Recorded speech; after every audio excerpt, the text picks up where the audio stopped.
Le 30 août 2023, les yeux du monde entier se sont tournés vers le Gabon. Dans la matinée de ce pays d'Afrique centrale, un groupe de militaires prennent l'antenne nationale. Nous, au nom du peuple gabonais, avons décidé de défendre la paix en mettant fin au régime en place.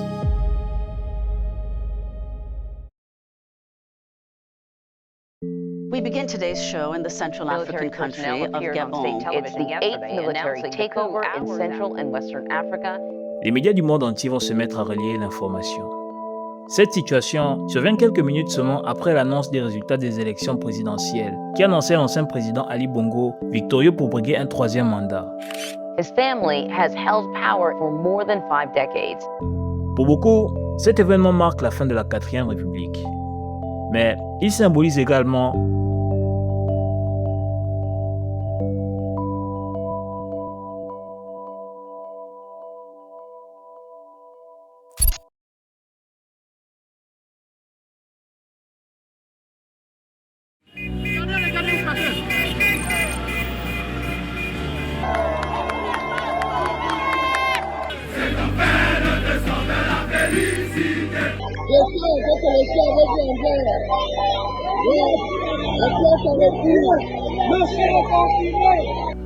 I'm Ali Bongo Ondimba, President of Gabon, and I'm to send a message to all the friends that we have all over the world to tell them to make noise, for the people here have arrested me.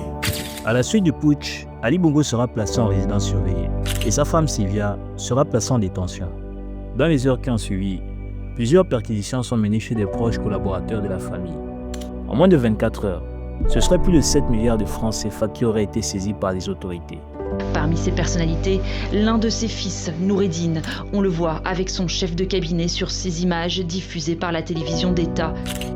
Noureddine Bongo Valentin, le fils de l'ex-président déchu, serait également placé en détention, notamment pour haute trahison, ainsi que plusieurs autres hauts responsables de la présidence, connus sous le nom de la Young Team, parmi lesquels le directeur de cabinet d'Ali Bongo, ainsi que le numéro 2 du Parti démocratique gabonais, le PDG. Alors, tout le monde se doutait déjà de la KBG qui régnait au sommet de l'État. Mais ça ne reste pas moins choquant de voir et d'entendre les sommes détournées, surtout quand on sait à quoi cet argent aurait dû servir. Pour un pays à revenu intermédiaire comme le Gabon, où tout le monde a vu le spectacle, où les gens gardaient des milliards dans leur domicile. Les gens meurent dans les hôpitaux par faute de soins. Je dis que c'est un crime contre l'humanité, je peux le dire, parce que volontairement prendre de l'argent qui doit servir à développer des pans de notre pays, on vous parle d'écoles, on vous parle des hôpitaux, des routes, d'électricité, de l'eau, surtout la santé.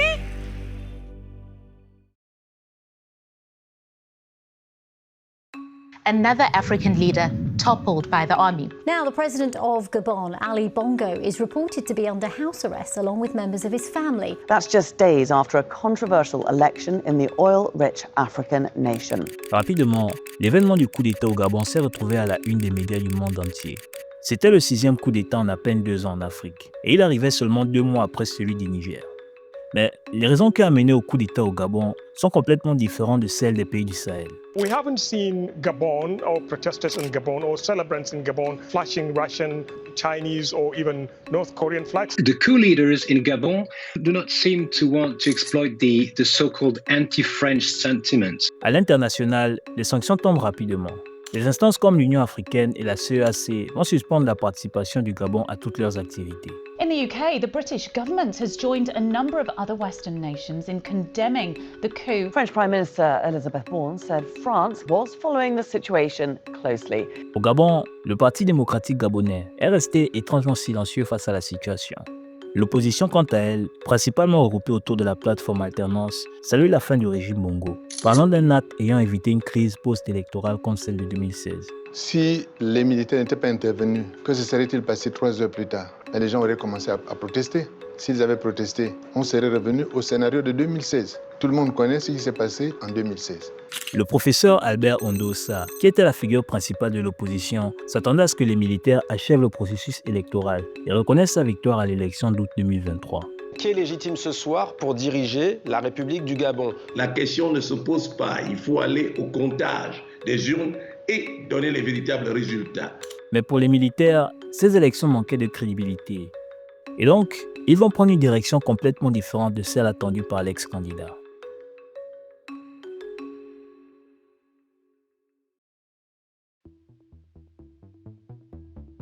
Pour commencer, ils vont annuler les résultats de l'élection présidentielle. Les élections générales du 26 août 2023, ainsi que les résultats tronqués, sont annulés. Ils vont également dissoudre des institutions de l'État. Pour les militaires, ces institutions étaient devenues instrumentalisées par l'ancien régime et donc incapables de pleinement jouer leur rôle de contre-pouvoir. Toutes les institutions de la République sont dissoutes. Ensuite, ils vont annoncer la mise en place d'une période de transition et la création du comité pour la transition et la restauration des institutions, le CTRI, dont les objectifs principaux sont de rebâtir des institutions fortes et indépendantes, ainsi que de redonner sa dignité au peuple gabonais. C'est l'ensemble des corps, l'armée de terre, la marine, la gendarmerie, la police. Tous les corps ont participé parce que tous les corps disposent de la même information sur l'état de santé du pays et le pays ne va pas bien. Et pour finir, à la tête de ce comité pour la transition et la restauration des institutions, il sera nommé un président de la transition. Vous ne le connaissez pas forcément, mais vous allez forcément entendre parler de lui dans les prochains jours. L'homme fort de ce putsch est donc désormais l'homme fort du Gabon. Il s'appelle Brice Oligui Nguema. Le Gabon a un nouvel homme fort, le général Brice Oligui Nguema, nommé président de la transition par les militaires putschistes. Et donc, on arrive à Brice Clotaire Oligui Nguema, qui pour la période de transition au Gabon devient le nouveau chef de l'État.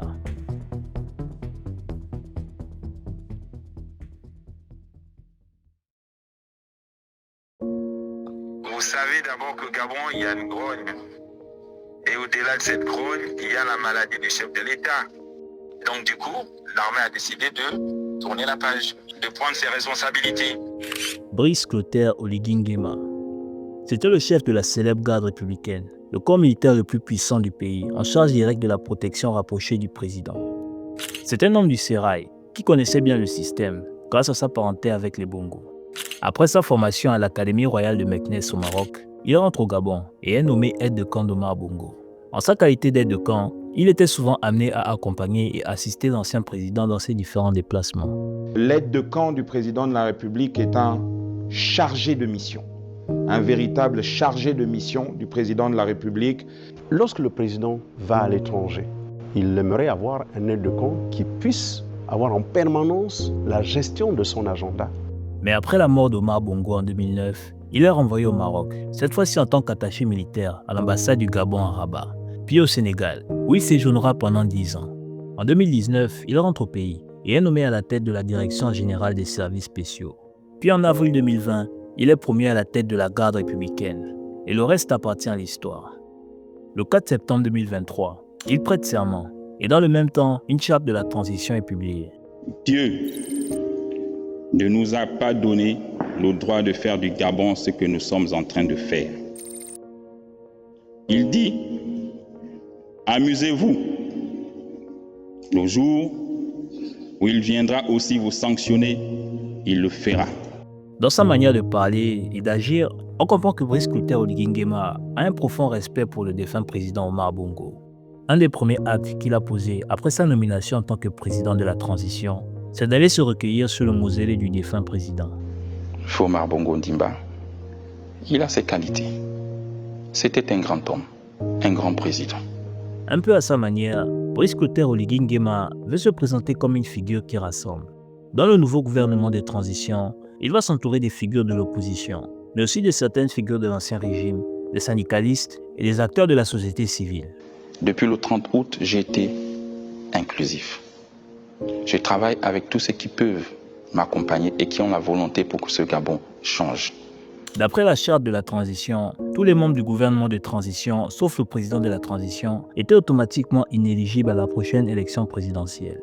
Ça veut dire qu'en acceptant de prendre la fonction de Premier ministre, j'acceptais de renoncer à me présenter candidat au sortir de la transition. Brice Clotaire Oligui Nguema va très rapidement rassurer les différents partenaires internationaux et ne prononcera aucun discours anti-occidental à l'instar des différentes jeunes des pays du Sahel. Ce qui pourra en partie expliquer pourquoi les sanctions contre le Gabon n'étaient pas aussi sévères que pour ces derniers. Durant le mois de septembre, il va se lancer dans une tournée diplomatique pour rencontrer les différents présidents de la sous-région. en Guinée équatoriale, au Congo, en Centrafrique, en RDC et au Cameroun. À l'exception de l'Angola de João Lourenço, Brice Clotaire va s'entretenir et tisser des liens avec les présidents de tous ces pays. Déjà, pour rompre l'isolement diplomatique du Gabon à la suite des événements du 30 août, et aussi obtenir leur intercession auprès des instances internationales que sont l'Union africaine et la CEAC.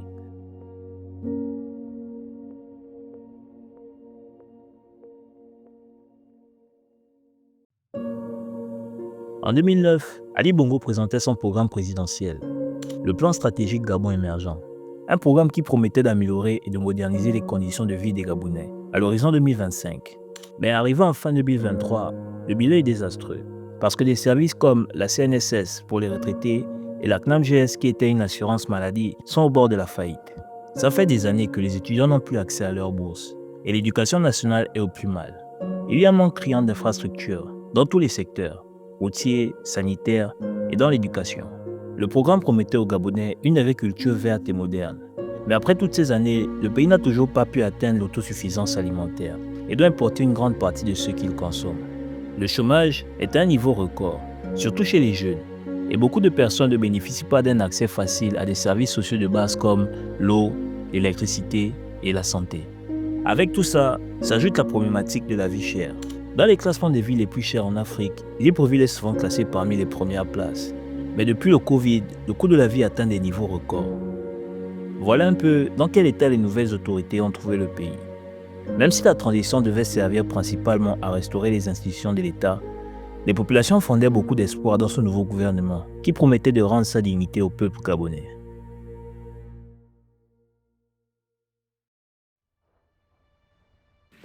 Le comité de transition pour la restauration des institutions annonce officiellement le chronogramme de la transition politique au Gabon. Le 13 novembre 2023, les autorités publient le chronogramme de la transition lors d'un communiqué présenté par le porte-parole du CTRI, le lieutenant-colonel Ulrich Manfumbi. Une feuille de route qui s'étend sur 2 ans et qui présente les différentes étapes de la transition politique au Gabon. Ce chronogramme prévoyait entre autres la mise en place des institutions de transition, un diagnostic national qui devait amener à un dialogue national, la rédaction d'une nouvelle constitution et son adoption par référendum, les réformes sur le code électoral et l'organisation des élections. Enfin, la transition se termine avec le retour de la ordre constitutionnelle et la dissolution du CTRI. Les autorités devaient donc mener à bien la transition tout en travaillant à alléger le quotidien difficile des populations.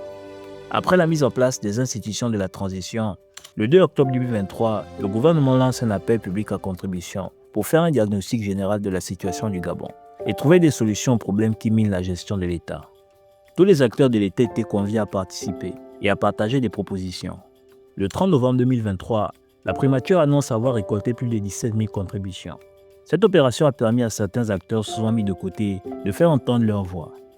Les différentes propositions récoltées concernaient une cinquantaine de secteurs, dont les plus importants étaient la santé, l'éducation, le social et l'économie. En février 2024, après l'ajout des dernières recommandations, au total c'est plus de 30 000 propositions qui ont été récoltées. Une synthèse de différentes propositions sera faite. Cette synthèse servira de base pour la prochaine étape de la transition, le dialogue national inclusif.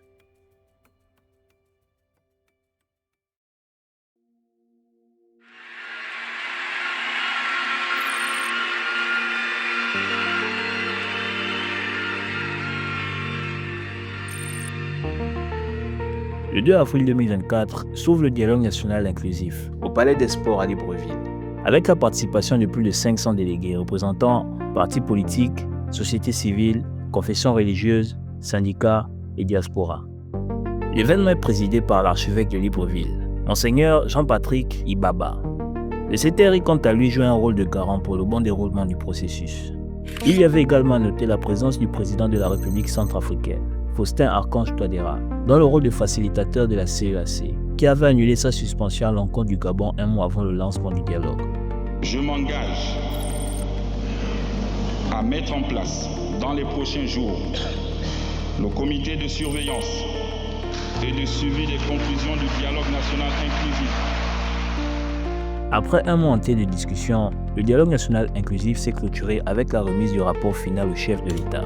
Au total, c'est environ 1 million de résolutions qui auraient été validées par le bureau du dialogue national. nationaliser Gabon Télécom, auditer le patrimoine de l'État et procéder à la récupération des biens spoliés. Baisser le prix du kilowattheure et du mètre cube d'eau avec séparation des entités eau et électricité en retirant le monopole de la SEJ. Même si ce dialogue se présentait comme inclusif, il y avait eu quelques absences notables de certains acteurs de la vie politique.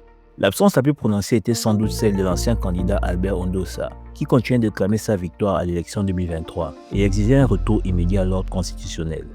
De son point de vue, participer au dialogue signifiait reconnaître la légitimité du régime de transition et de facto accepter l'annulation des élections de 2023, ce qui irait à l'encontre de son discours de démocrate. Un démocrate ne s'accommode pas de coup d'État. Et à partir de ce moment-là, je demande aux militaires de revenir à l'ordre républicain. Les 1000 résolutions issues du dialogue national étaient réparties en grands blocs thématiques. Il y a des thèmes centraux qui ont le plus fait réagir, c'est celui qui concernait le projet de la nouvelle constitution. À ce stade, ça reste encore un avant-projet de constitution. Mais peu avant sa présentation officielle, le document avait fuité sur les réseaux.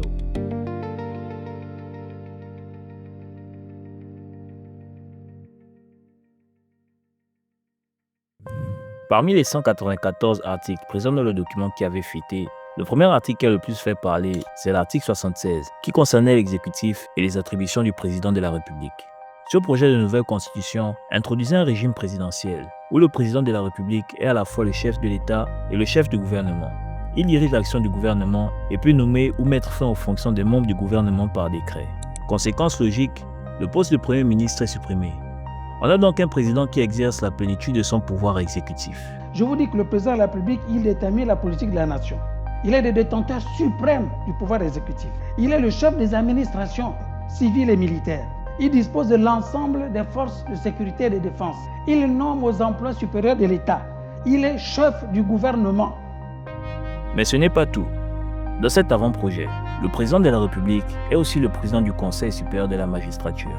Et il a également un pouvoir de dissolution limité sur l'Assemblée nationale. En d'autres termes, le président dispose d'un pouvoir d'influence à la fois sur l'exécutif, le législatif et le judiciaire. Et du coup, certains Gabonais, Madame la Ministre, se demandent si ce futur élu ne deviendra pas un hyper-président qui cumulera tous les pouvoirs dans ses mains. Nous étions déjà dans un régime hyper-présidentiel, mais cette nouvelle constitution pousse encore à l'extrême cette hyper-présidentialisation. Le deuxième article qui a le plus fait réagir, c'est l'article 53, qui fixait des critères d'éligibilité, disons, assez stricts pour être candidat à la prochaine élection présidentielle. Alors les critères d'éligibilité pour la présidentielle crispent certains esprits. Au Gabon, les candidats doivent avoir entre 35 et 70 ans, être nés de mère et de père gabonais d'origine. Avec également un conjoint ou une conjointe gabonaise. Et là, on sent effectivement un durcissement des critères d'éligibilité du président de la République. En cette veille de convocation du Parlement de transition, ça reste l'un des débats les plus vifs au sein de l'opinion publique à Libreville. Comment allons-nous faire avec nos enfants qui sont binationaux, qui vont devoir se retrouver sans identité, sans pays à se revendiquer? Votre successeur à la primature, Alain-Claude Billy-Binzé, dit que ce projet porte en lui les germes de la division. Évidemment, plusieurs voix vont se lever pour critiquer cet article. Mais il est bon de rappeler que ce projet est issu des conclusions du dialogue national. Un dialogue qui a rassemblé toutes les forces vives de la nation. Par rapport au passif qu'on a connu au sommet de l'État, c'est assez compréhensible qu'il y ait eu une volonté des participants au dialogue de renforcer les conditions d'accessibilité à la magistrature suprême. Dans ce qui me concerne, je ne suis nullement gêné par ces critères. Je l'ai dit, s'il fallait les renforcer, je devais les renforcer. Comment? Parce que dans aucun pays au monde, la fonction suprême n'est aussi facilement accessible.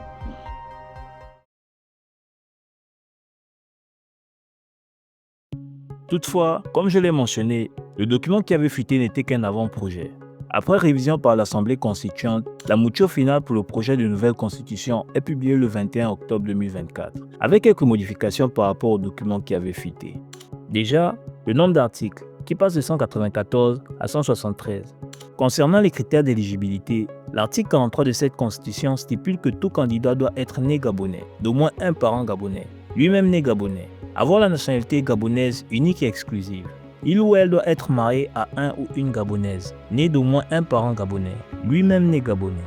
Le candidat doit aussi avoir résidé au Gabon pendant au moins 3 ans, sans discontinuer avant l'élection présidentielle.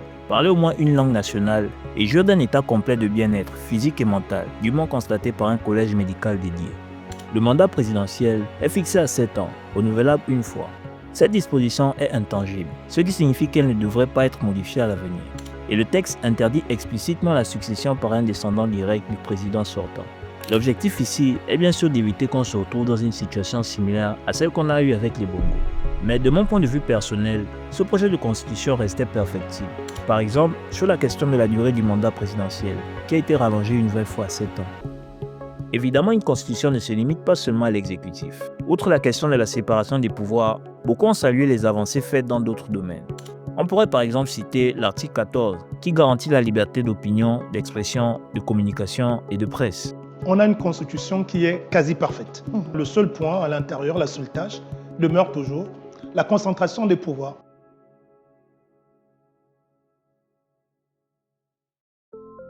Le 16 novembre 2024, les Gabonais sont appelés au référendum pour voter sur le projet de la nouvelle constitution. C'était seulement le 3e référendum organisé dans le pays, le premier en 30 ans. Après comptage des votes, le oui l'emporte à la majorité, avec plus de 90% des suffrages. Un résultat confirmé ensuite par la Cour constitutionnelle qui valide officiellement l'adoption de la nouvelle constitution qui allait poser les bases de la 5e République. Après la révision du code électoral, les élections présidentielles sont annoncées pour le 12 avril, avec 3 mois d'avance sur le chronogramme de la transition. À cause des critères d'éligibilité assez stricts, plusieurs cadres de la politique gabonaise sont automatiquement disqualifiés de l'élection présidentielle. À l'origine, 23 dossiers ont été déposés, mais seulement 4 candidatures ont été validées par l'ACNOSER, l'organe créé par les autorités de la transition pour organiser et coordonner les élections et le référendum. Mais la Cour constitutionnelle va repêcher 4 candidats. Parmi les 8 candidats retenus pour les élections présidentielles, 2 candidats se démarquent du lot. Le premier, évidemment, c'est Brice Clotaire Oligui Nguema. J'ai décidé d'être candidat à l'élection présidentielle du 12 avril 2025. Il est le candidat de la plateforme politique du Rassemblement des bâtisseurs, un mouvement politique lancé par le président de la transition lui-même et qui va rapidement gagner en popularité. Associations, syndicats, partis politiques de tous bords, ils sont nombreux à avoir rallié le Rassemblement des bâtisseurs. Le rassemblement autour de Brice Clotaire Oligui Nguema est une nécessité absolue. Le Parti démocratique gabonais fait le choix de soutenir Brice Clotaire Oligui Nguema. Pour lui faire face, le dernier Premier ministre d'Ali Bongo, Alain-Claude Bilé-Binzé, il n'hésitait pas à prendre la parole publiquement ou sur ses réseaux pour critiquer la gestion de l'État par le CTRI. Il avait d'ailleurs fait campagne pour voter le non au référendum quelques mois avant et se présentait comme le candidat de la rupture avec le système. On a du mal à vous croire quand même. Quand vous dites je suis le candidat de la rupture avec un système que vous avez incarné, ça ne marche pas. La rupture précisément, c'est parce que j'ai été dans ce système, je l'ai vu fonctionner, je l'ai vu faire, j'en connais les forces et les faiblesses. Les résultats provisoires des élections sont publiés le 13 avril par le ministère de l'Intérieur. Et le 25 avril 2025, sans surprise, la Cour constitutionnelle confirme la victoire de Brice Clotaire Oligui Nguema à la présidentielle, avec plus de 90% des suffrages. Il devient ainsi le 4e président de la République gabonaise. À la veille de la prestation de serment du président, le CTRI qui encadrait la transition jusque-là est dissous, marquant ainsi la fin d'une transition qui aura duré au total 19 mois. Je voudrais saluer le soutien multiforme de la CAC, de l'Union africaine, des Nations Unies, de la francophonie, de l'Organisation de la coopération islamique, du Commonwealth, ainsi que de l'Union européenne.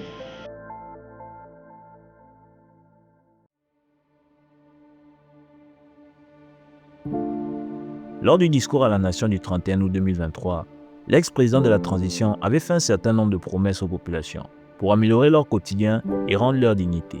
Après 19 mois à la tête du pays, le bilan du CTRI est assez contrasté. Au niveau social pour commencer, sur la question de l'emploi, on a vu le dégel des recrutements et des concours pour intégrer la fonction publique, ainsi que des opérations et des déressages des fonctionnaires fantômes. D'autres initiatives comme la création de la Banque pour le commerce et l'entrepreneuriat, ainsi que des projets comme TaxiGab, ou encore la décision prise en Conseil des ministres de prioriser les nationaux dans les métiers du secteur informel, montraient la volonté du gouvernement d'encourager les jeunes à l'entrepreneuriat, comme une alternative pour lutter contre le chômage. Mais il reste encore à mettre en place un réel environnement propice aux affaires, ainsi que de vraies mesures d'accompagnement et de formation, sans oublier le fait que ce n'est pas tout le monde qui aspire forcément à devenir entrepreneur. Aujourd'hui, l'emploi reste encore un vrai problème à solutionner. Et au problème du chômage s'ajoute également celui de la vie chère, qui étouffe les populations. Le Gabonais ne mange plus la boîte de cassoulet, 2500. Le kilo de poisson pêché dans nos eaux au Gabon, 4500. L'huile, le riz, le sac de riz qui coûtait à l'époque 3200. Aujourd'hui, ça coûte 4500. Un seul kilo te coûte 2500 de poisson, 3 poissons seulement. Tu as 5, 6 enfants. Vous allez manger 3 poissons. Dans de nombreuses surfaces commerciales, les produits de première nécessité ont enregistré des hausses vertigineuses. Pour ce qui est de l'éducation, on a eu le rétablissement des bourses et la gratuité des frais d'inscription scolaire. L'État avait également annoncé la création de près de 1000 postes budgétaires dans le secteur de l'éducation, ainsi que la construction et la réhabilitation des établissements scolaires et universitaires. Dans la santé, près de 1200 postes budgétaires ont été octroyés pour renforcer le personnel médical dans les provinces et les zones rurales. Du matériel médical neuf a également été distribué et il y a eu des travaux de rénovation et d'extension des infrastructures sanitaires. Et niveau infrastructure, le pays a été remis en chantier. Plusieurs projets lancés depuis l'ancien régime qui stagnaient depuis des années ont pu rapidement arriver à leur terme, suivant le principe de la continuité du service public. Il y a eu la construction de routes et la réhabilitation de celles déjà existantes. Le gouvernement a également annoncé la construction d'une nouvelle ville moderne et d'un nouvel aéroport international qui devrait être livré d'ici 4 ans. Dans l'objectif d'urbaniser et moderniser Libreville, des opérations de démolition des constructions anarchiques ont été lancées dans différents quartiers de la ville. Libreville était conçue de façon anarchique, sortie de la colonisation. Et après la période de la décolonisation, il y a eu des tentatives de modernisation. De manière générale, personne ne s'est réellement opposé à ce projet. La population comprenait les raisons de ces démolitions, mais ils ont surtout critiqué la méthode. Il fallait d'abord qu'ils viennent nous voir. D'abord, nous sommes censés évaluer d'abord les travaux, le temps que nous avons fait dans les lieux. Mais ils ne l'ont pas fait. Ils n'ont pas fait. Est-ce que c'est normal comme ça? On attendait la décision du tribunal. Le tribunal n'a pas encore rendu sa décision. On n'a jamais reçu 100 francs. Depuis le défunt Omar Bongo, il s'avérait que l'État avait déjà payé ici depuis les années du défunt président. Maintenant, il s'avérait que les anciens propriétaires de derrière la RTG, au lieu de dire aux nouveaux acquéreurs qu'il y a des projets de l'État, ils ont revendu, ils sont allés ailleurs. Certaines familles ont été redirigées vers des logements sociaux, mais beaucoup d'autres n'ont toujours pas bénéficié d'un relogement. J'ai pris tous mes économies tout de suite, j'ai mis pour quitter dans les maisons à location parce que je ne travaille plus. S'il te plaît, aidez-moi. J'ai les enfants et les petits-fils. Je suis dehors depuis 2 jours. On n'a pas là où partir. Tout on a perdu. Nous sommes restés comme ça. On remercie le pays. Je n'ai rien à dire. On n'a pas rien fait. Mais le gros point noir durant cette transition se situe au niveau de la question de l'eau et de l'énergie. Depuis 1963, ces deux services sont assurés par la Société d'eau et d'énergie du Gabon, la SEG, qui a toujours des difficultés à améliorer la qualité de son service, avec des délestages à répétition, laissant les populations sans eau ni courant. Une vingtaine de robinets d'eau pour tout un quartier. Chaque jour, les habitants de Niali Beau Séjour se retrouvent ici pour récupérer de l'eau. Une denrée rare, très rare dans cette zone du 5e arrondissement de Libreville. Une plaie pour les habitants qui doivent parcourir plusieurs kilomètres et transporter des bidons plusieurs fois par jour, en brouette ou à la main. Une absence criante d'eau courante et d'infrastructures qui provoque la colère. Bon, voici. On attend l'eau ici. Nous, on avait l'eau ici à l'époque. Pourquoi je dois souffrir?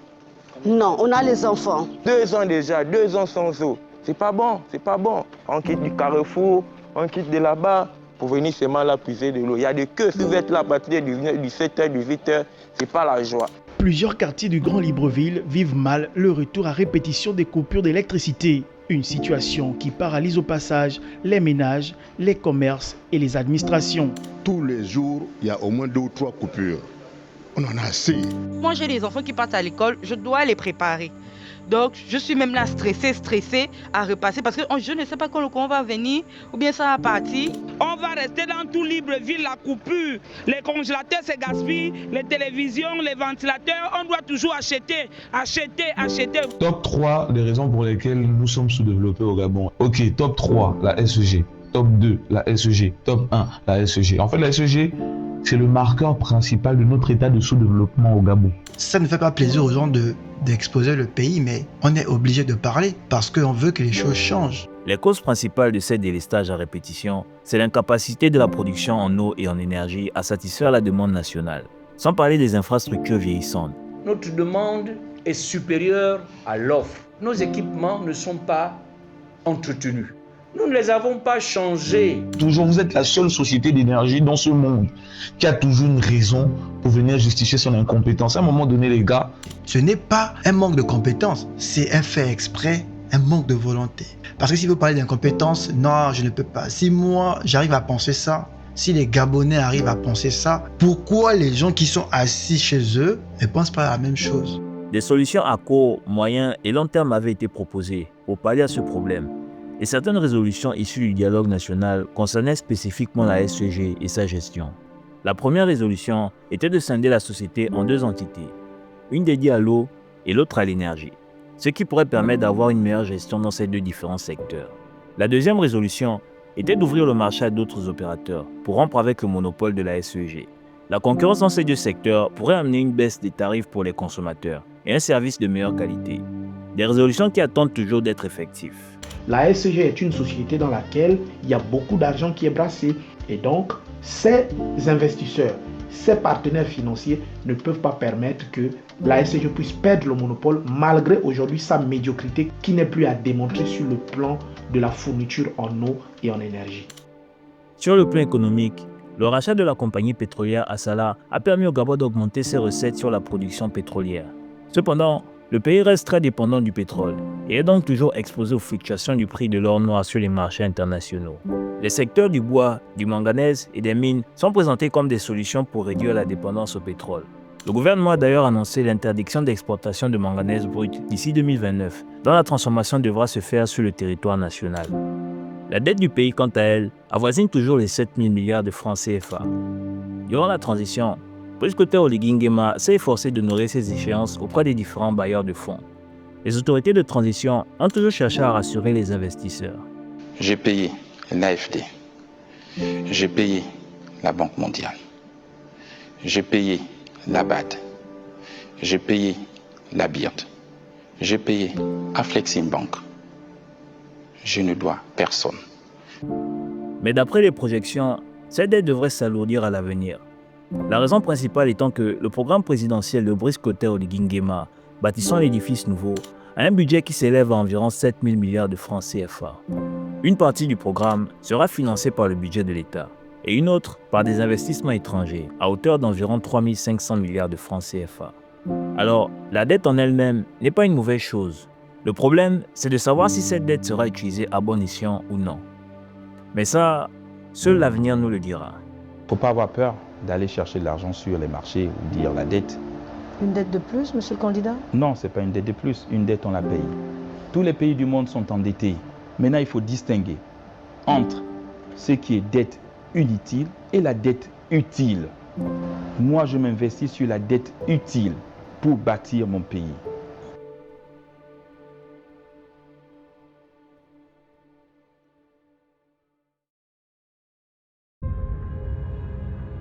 En mai 2025, une nouvelle va venir bousculer l'opinion publique. Dans la soirée du 15, des images vont commencer à circuler sur la toile, montrant l'arrivée de la famille Bongo à Luanda, la capitale angolaise. Une exfiltration qui s'est faite dans le plus grand secret, parce qu'aucun communiqué n'avait été publié par les autorités gabonaises à ce sujet. C'est la présidence angolaise qui va publier l'info. Et donc, personne ne comprenait cette décision, sachant que Sylvia Bongo et Noureddine Bongo étaient tous deux poursuivis pour un certain nombre de graves chefs d'accusation.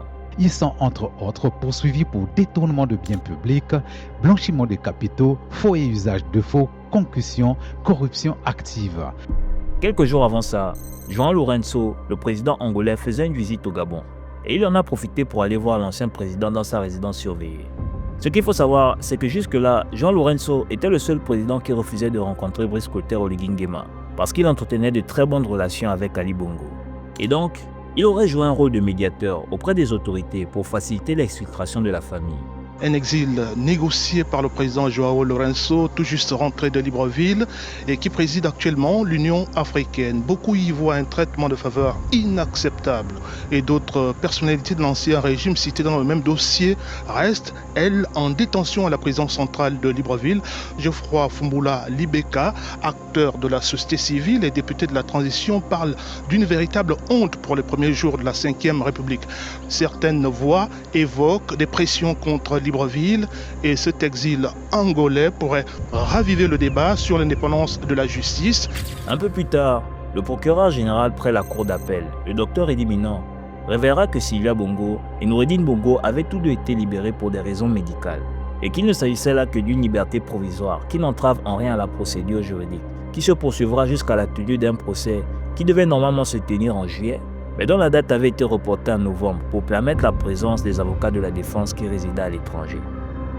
Mais malgré le discours du procureur, de manière générale, personne ne voyait les Bongo remettre les pieds sur le territoire d'aussitôt.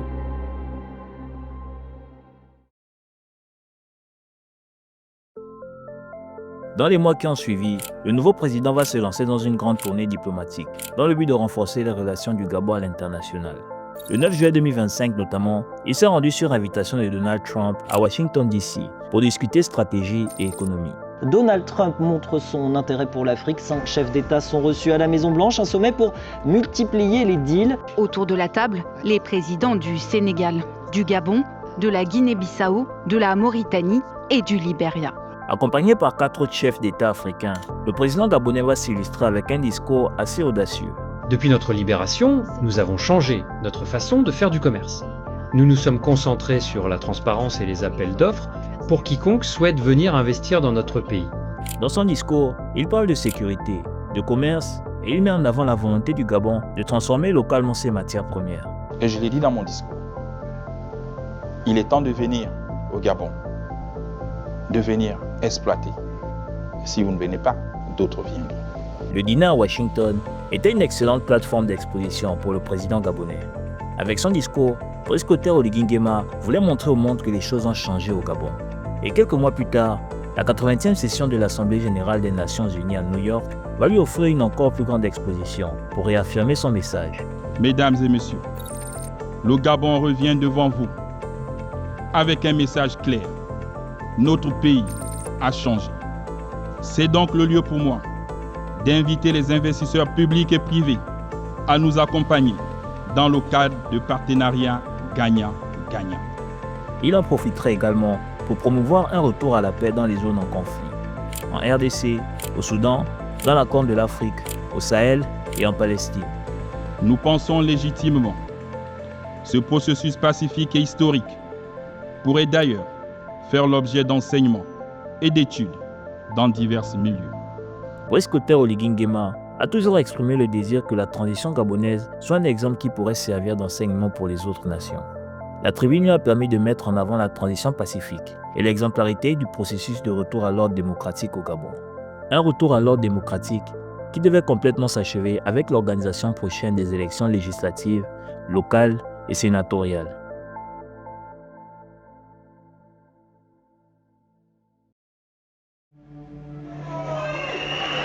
Le pays a vécu 50 ans de politique, durant lesquels les chefs ont personnifié leur parti politique. Je ne saurais embrigader personne. Je ne souhaite pas créer un parti électoraliste qui instrumentalise les élections.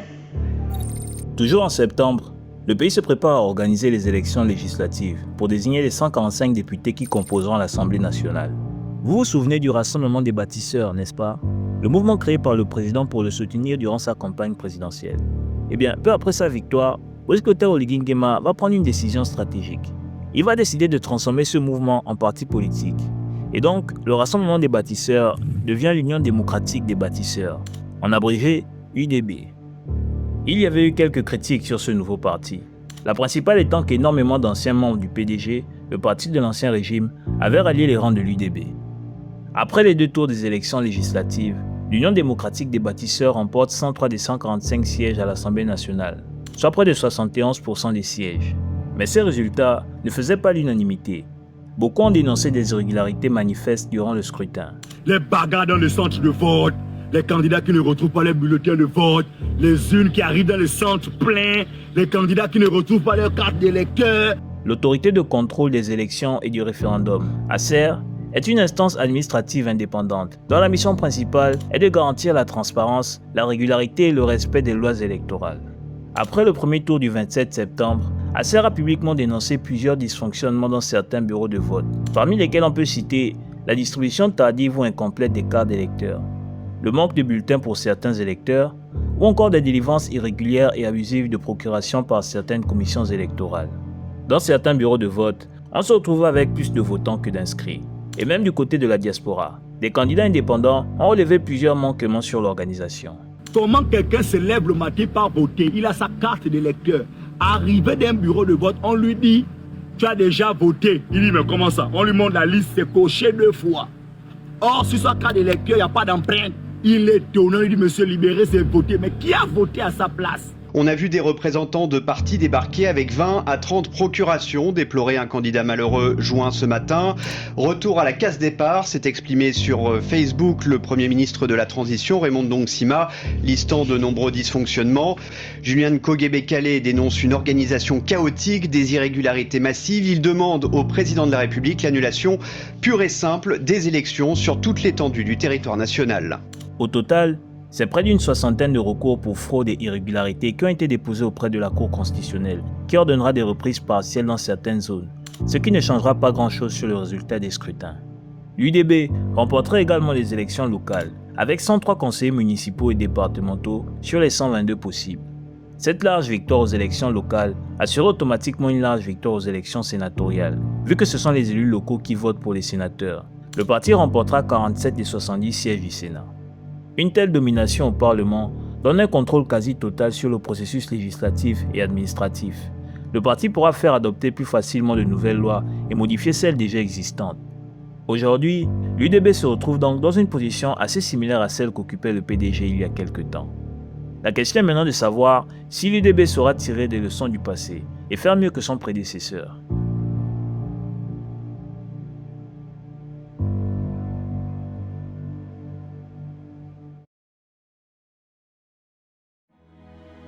C'est une première dans l'histoire du Gabon. Le procès de l'ancienne première dame, Sylvia Bongo Ondimba, et de son fils Noureddine s'ouvre ce lundi 10 novembre 2025 à Libreville devant la Cour criminelle spéciale. Mais le procès s'annonce particulier. Les 2 principaux accusés sont à Londres depuis mai 2025.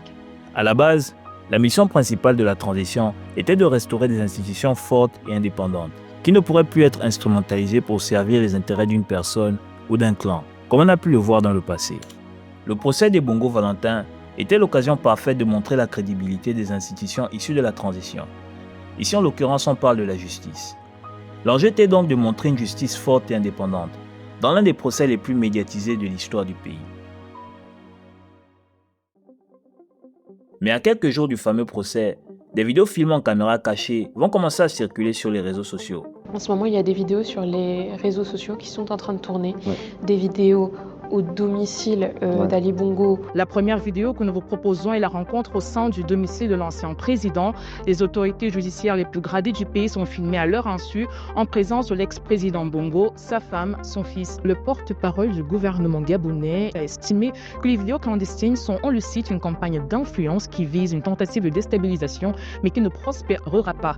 Noureddine Bongo va également se lancer dans une campagne médiatique pour raconter sa version de l'histoire. D'après ses dires, les images virales où on aperçoit lui et son directeur de cabinet aux côtés de sacs remplis d'argent le 30 août auraient été trafiqués par les autorités. Il y avait le procureur général qui était là, à qui je dis mais qu'est-ce qui se passe, cet argent n'est pas à moi, qu'est-ce qui est en train de se passer? Et donc c'est complètement absurde. En tout cas, ces images, je peux vous le dire, n'ont été faites que pour nous démoniser. Il déclarait également avoir subi diverses tortures lors de son incarcération, réclamant son innocence totale, ainsi que celle de sa mère par rapport à tous les chefs d'accusation portés à leur encontre. Des déclarations qui, comme vous vous en doutez, ne vont pas passer auprès des populations. Je viens de terminer l'interview de Noureddine Bongo sur Brut. Et tout ce que moi je peux retenir de cette interview, c'est que Noureddine, c'est un saint. il n'a rien fait et il n'a jamais rien fait de mal au Gabon. D'ailleurs, même son père et sa mère aussi n'ont rien fait et n'ont jamais rien fait de mal au Gabon. Dorénavant, c'est plus la famille Bongo, c'est maintenant la Sainte Famille. En tout cas, leur procès, le procès de la Sainte Famille commence demain et on va suivre ça attentivement.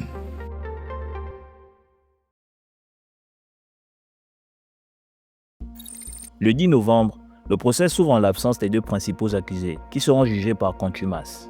Seuls les associés qui étaient proches du pouvoir, ceux qu'on appelait la Young Team, vont se présenter pour comparaître. Les différents témoignages recueillis révéleront un système de prédation des deniers publics, avec un réseau complexe de prête-noms et de sociétés écrans. Les fonds servaient principalement à financer le train de vie de la famille. Selon la Cour criminelle spéciale de Libreville, le montant total des détournements des fonds publics s'élèvera à environ 4 917 milliards de francs CFA, soit près de 7,5 milliards d'euros. Les chiffres qui donnent le tournis. Les pièces du dossier confirment également qu'au titre du blanchiment, M. Bongo Valentin Noureddine doit à l'État gabonais 1133 milliards 569 millions 421 423. J'ai dû répéter, Monsieur le Président, pour pouvoir prononcer un tel chiffre. Le 12 novembre 2025, Sylvia Bongo et son fils sont condamnés à 20 ans de prison ferme pour détournement de fonds publics, corruption active et blanchiment de capitaux. La condamnation, oui, elle est là, mais le problème c'est que ça va être appliqué comment? Puisque les intéressés ne sont pas sur place ici, est-ce que c'est possible qu'ils peuvent subir cette condamnation étant donné qu'ils sont hors du pays? C'est ça normalement le problème. Dans un communiqué publié jeudi, Sylvia et Noureddine Bongo Ndimba contestent la sentence. Ils dénoncent un procès injuste, contraire au droit à la défense. Les jours qui ont suivi, le procès s'est un peu plus focalisé sur les anciens collaborateurs de la famille. Chacun d'entre eux est passé à la barre pour donner leur témoignage. Mais parmi les témoignages des différents accusés, il y en a un qui a particulièrement attiré mon attention.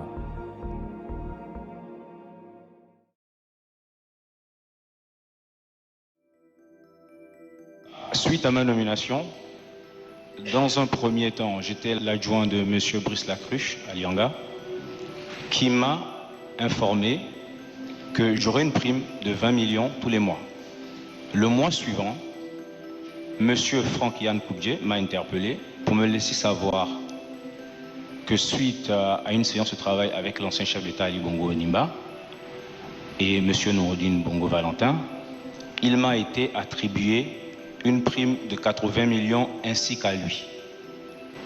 Et le document dont je parle, Monsieur le Président, c'est bien après quand l'ancien président Ali Bongo Ondimba m'a dit qu'il avait besoin du récapitulatif des primes qu'il accordait aux uns et aux autres.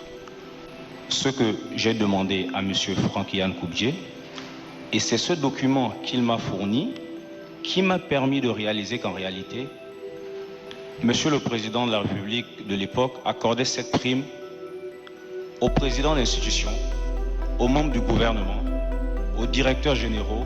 À tout le monde? Tout le monde, Monsieur le Président. À côté des détournements de fonds publics, ici il met en lumière un système de distribution officieux de primes et de bonus, dont tous les membres du gouvernement ont bénéficié. Le Premier ministre en exercice touchait 150 millions.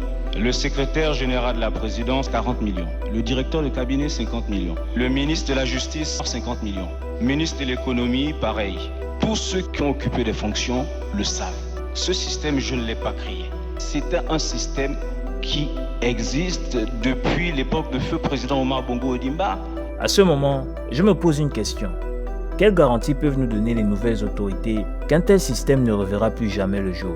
Il faut que ceux qui gèrent le pays, l'exécutif, le ministère de l'économie et le ministère des finances fassent preuve de transparence. Ce serait vraiment triste qu'on sorte de là avec un procès aussi médiatisé et qu'on continue d'enregistrer les mêmes pratiques. Normalement, une telle révélation aurait dû largement agrandir le scope de ce procès. Mais on a eu l'impression que la Cour ne souhaitait pas vraiment aller en profondeur sur ce sujet. Avec l'association des malfaiteurs, cela voudrait dire au fond, c'est tous ceux qui ont travaillé dans le régime Bongo qui vont avoir peur. On peut les prendre d'une manière ou d'une autre.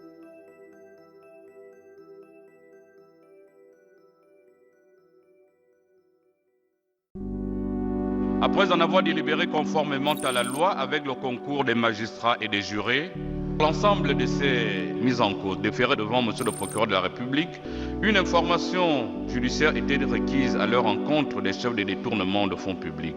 Recettes de détournement de fonds publics, faux usage de faux, corruption active, conclusion, blanchiment de capitaux, contrefaçon d'imprimerie officielle, usurpation de titres ou de fonctions, association de malfaiteurs. À l'issue du procès de la Young Team, la Cour criminelle a condamné 9 des 10 accusés, parmi lesquels on peut citer Yan Ghislain Ngolo, Mohamed Ali Saliou, Abdoul Hosseini Ossa, Jessie Ele Ekoga, Kim Un, Gabin Otan Dumba, Jordan Camuset, Syriac Vouandjami et Gisèle Mambo.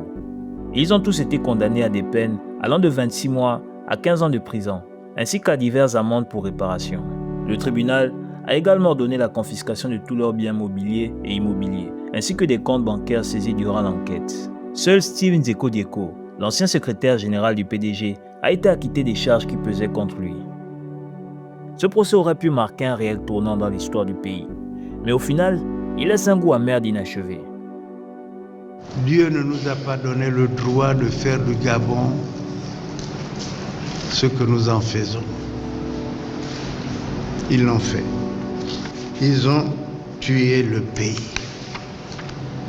Aujourd'hui, vous n'avez d'ailleurs devant vous qu'une partie de ces personnes.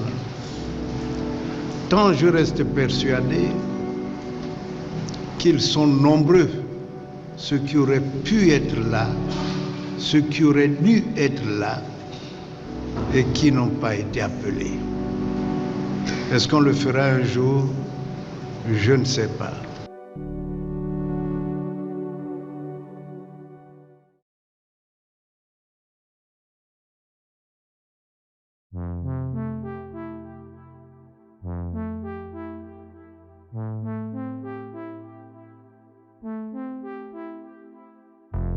Ces dernières années, on a vu l'émergence de nouvelles figures sur l'échiquier politique de notre continent, chacun ayant leur propre vision pour l'avenir de leur nation.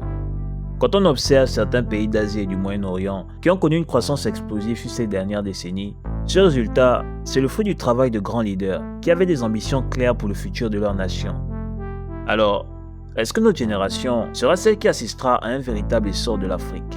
My own vision of Africa, because I sat down one day and I said, okay, fine, everything is about potential, potential, potential. How do we get this potential into reality? How do we really, make sure we transit from potential to real economic growth? Avec cette 5e République, le Gabon vient d'ouvrir une nouvelle page de son histoire politique. Est-ce que cette page deviendra un tournant majeur de son histoire ou une simple continuité du récit que l'on connaît déjà? Seul l'avenir nous le dira.